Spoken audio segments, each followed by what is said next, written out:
Greetings, my fellow humans and non-humans. It's me, Basement Dweller, back at it again. And today is gonna be a fun video, I think, personally. And that is, well, can't believe I'm saying this, does Darth Vader belong in Dead by Daylight?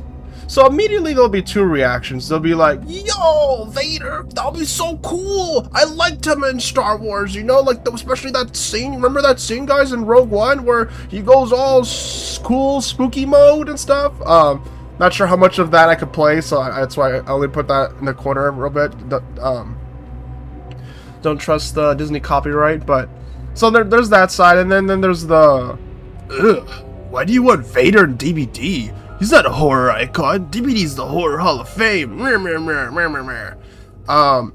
I'm in an interesting position because I'm a Star Wars fan that can't really picture Vader in DVD, and for different reasons than most people are thinking of. So when you think about Dead by Daylight, you think of a lot of things, but one of the things I think about is that it's like the Horror Hall of Fame, you know, like the Smash Bros of horror. Now notice that I said the Smash Bros of horror. So those who aren't aware, the video game series Super Smash Brothers is a video game hall of fame, you know, of all these video game characters are in it. But notice that they only stick to one, you know, medium, video games. I feel like, I mean, I know like there's a lot of licenses that test the waters of what is horror and whatnot, and I guess a lot of things could be considered horror adjacent if you think long enough, but I just prefer we stick like a line somewhere and try to stay in the line, you know, not go past the line, because it would be the equivalent of if Smash Bros just started adding, like, I don't know, Kingdom Hearts Mickey Mouse. Like, sure, he's a video game character, but at the same time, he's based on an animated character, you know. And then from one leap, we go to adding Goku, adding James Bond, adding Spider-Man into Smash Bros. And I feel like, as fun as that would be, it kind of takes away what makes Smash Brothers Smash Brothers. And I feel like Vader in DVD kind of does that, you know, like sure, I get the idea that like he's like a, you know, Sith Lord, you know, who uses the Force, he chokes people to death, he stabs people to death, he crushes people, like he has like a kill count to like over in the thousands, I'm pretty confident. He killed children, you know, in episode 3 of Star Wars, so like he's a pretty, you know, ruthless villain. But I don't know, this would be like saying like, oh man, I can't wait to have Ganondorf in Dead by Daylight. You know, the guy that, you know, uses dark magic, conquers, you know, presumably has a kill count. It depends on which version of the character, but I'm pretty sure most of them have killed.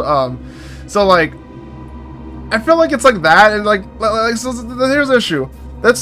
We're asking like characters who are generally seen as like, not family friendly, but like a family outing character. PG-13, I guess that's the best way to describe it. And then I know when I bring this up, people will be like, oh, but Dweller, funny enough, you know, it was never rated R and stuff, and that's a whole different can of worms. But I'm pretty sure FNAF fit in DVD just because it actually is a horror franchise, so it fits in better than Star Wars could. And then I don't want to hear those nerds that go like, oh, but Dweller, there used to be like this one spooky story that took place before episode 3 of Star Wars, like it's kind of like an affection and stuff, or oh, Dweller, there was a scene in episode 7 where there's, you know, blood. Oh, actually, that's a good point. I just realized something. Okay, so I brought it up a while ago on X.com, you know, you can follow Dweller there, apparently. And what I said was, let me pull up that post real quickly. And I think this was for me, this was like the nail in the coffin for me. And this is what I said. About Darth Vader in DVD. Has Disney ever shown the character in their suit covered in blood? Would Disney allow one of their icons from a family sci-fi adventure film series to be covered with blood for the prestige skin? I feel like it's something no one has talked about. So, for those unaware, in Dead by Daylight, there's the default skin that every character has, right? That's the one you start off with. But when you level up your character in the Blood Web to Prestige 4, 5, and 6, you get costume pieces that are just the same default model, but with bloody textures on them. And then for some reason, the killer's weapons have these weird little red spaghetti strings that kind of ruin some killer's weapons, but some of them are awesome that they don't have it, and it's a different thing. But yeah, overall they're like 98% just retextures of the base model. Like they don't add anything different to them. And I feel like I don't know if DVD and Disney are gonna be like, okay, we're not gonna do that for this one specific character, because I feel like that's like a mandatory thing. Like when it comes to these DVD crossovers, like they tell them in the contract, and oh, by the way, this is one of the things we're going to depict the character. We're going to depict them covered in blood. And I know, like, for some people that's like, oh, it's no biggie, right? But this is Disney we're talking about.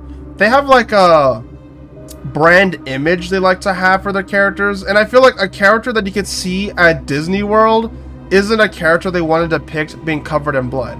And I know that sounds weird, because like we see Vader get chopped up to pieces or have battle damage, and stuff like that.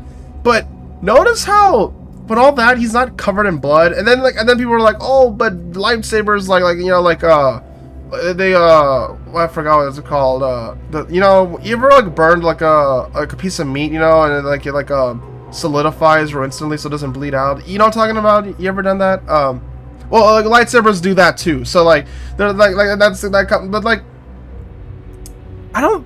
There's like many opportunities to even have Vader be covered in blood, but they just don't do that, And I think it's because that's like rated R imagery. I know that sounds goofy and silly to say, like, oh, you can cut up people, but as long as there's not enough blood around, it's suddenly appropriate for families to watch.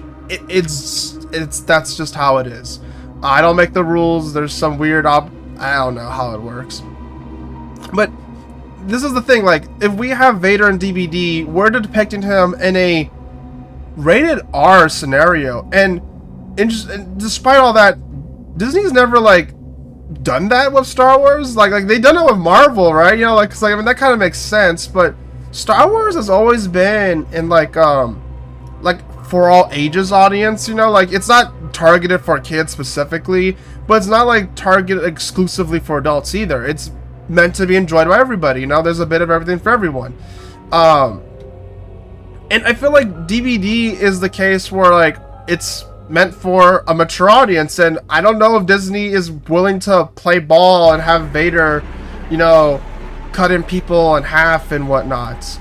And I just realized that the menu music changed. Do we like this menu music? Let's go back here. Sorry everyone. I have a playlist of a thingy. Okay, sorry.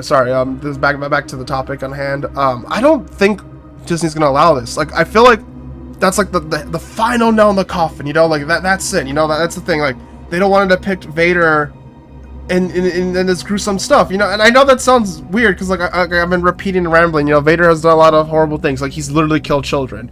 But the thing is, we don't see it. We just like see the before and aftermath. There's a lot of quote unquote gruesome moments in Star Wars, but usually like it's always like cut right before we actually see it happens, or it gets covered up, or it goes off screen. Those are the things that happens. Because Star Wars wants to have a brand image, that anyone could get into. It's for all ages.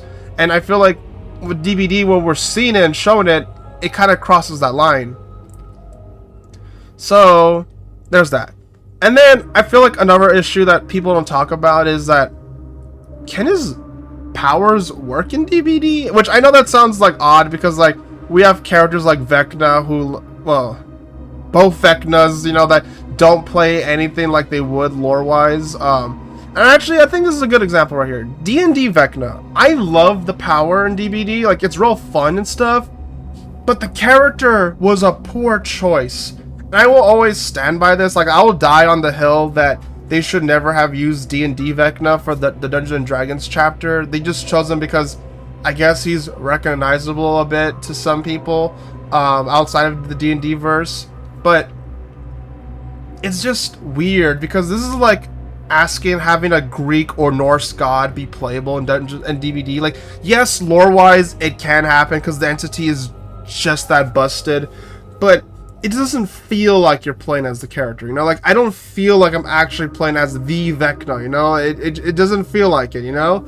And that's the thing, like, I feel like if we had Vader in DBD, we can't have him use the Force to just instantly grab people or throw pallets and stuff like that. And the lightsaber has to smack people and it doesn't, like, instantly, like, down them, you know? That's the thing, like, I feel like if a lightsaber was in DBD, it would instantly down survivors, you know? And that doesn't sound like fun. And, okay, so let's just make it just be like a normal weapon. Well, now it feels too much like a normal weapon. Like, notice how in Fortnite, we don't even have lightsaber pickaxes.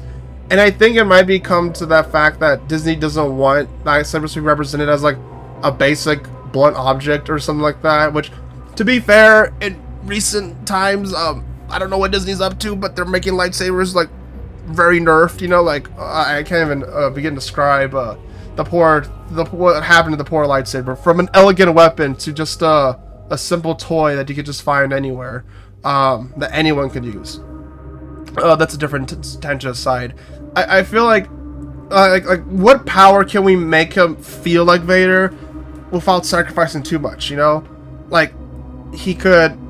All I could think about is he has a lightsaber. I mean, I guess you could throw the lightsaber. He has the Force. I don't really see anything that's like DBD, like power-wise friendly that would feel like the character. And I don't know, I guess we could say, oh, he just smacks people and then, I don't know, does an iconic Vader dash. I just want Vader in DBD because he's so cool. I don't know. I just feel like that's an issue here, you know? Like, it doesn't feel like it would be like Vader. And I don't know, like, if Vader fans are just willing to, like, accept that sacrifice, you know? If that's how much they love the character, they're willing to play a nerf version. Like, if we're gonna do Star Wars and DBD, I would feel like we would put someone in that's, like, doesn't have Force powers, you know? Because, like, oh, at least it actually works, you know? Like, I don't know, like, Boba Fett, IG-88, General Grievous. I feel like these characters have a better shot at DBD than Vader does, even though, like, they probably have a smaller kill count and whatnot, but at least their powers were, like, could work, you know, better than Vader can. And yeah, I feel like this is like the debate that's going to keep going on forever. You know, like, we have licenses that push, you know, what it means to be horror or horror adjacent and whatnot. But even the horror adjacent argument, it kind of like rubs me off the wrong way, because with a certain point of view, you can make anything fit in DBD, you know? Like, oh man, guys, there's you know, that one scary episode of SpongeBob, the Hashling and Slasher, it scared me, you know? We should add that to Dead by Daylight, you know? Like, it's like that, you know? Like, I feel like once we add Vader, we're gonna start entering a territory where we just start adding everybody, and then DBD doesn't feel like a hall of horror, it just feels like Fortnite, but you hurt people and put them on hooks. Like, I feel like that's what we're gonna end up with, and I don't want that, you know? Like, I know it sounds like, oh, I'm gatekeeping, you know, but you know what? I am gatekeeping. That's what's going on. You know, like, I fell in love with DBD because it was the Horror Hall of Fame, and I don't want it to just be diluted. And I know there's like some non-horror licenses in there, but it doesn't mean I want more of it. You know, that's such like a weird take. You know, like, oh, but we have this license here, then this license. I'm like, yeah, but doesn't mean I want more of it. Like, I don't know. It's such a weird thing. You know, it's the equivalent of like having like a, you know, a steak, and then they have like some person puts like some, I don't know, some nasty pink sauce in the corner of it, you know? Like, oh, it already has some, let's add more. Like, no, don't add more of it, you know? I'm like, just leave it alone. Like yeah. But I guess at the end of the day, if the DVD does add Vader, it wouldn't be the end of the world for me. Like, I'm not one of those people like, oh, I'm gonna quit DVD if they add this license this time. I'm just, I don't know, just be disappointed when I see it. That's about it, you know? Like, not mad, just disappointed.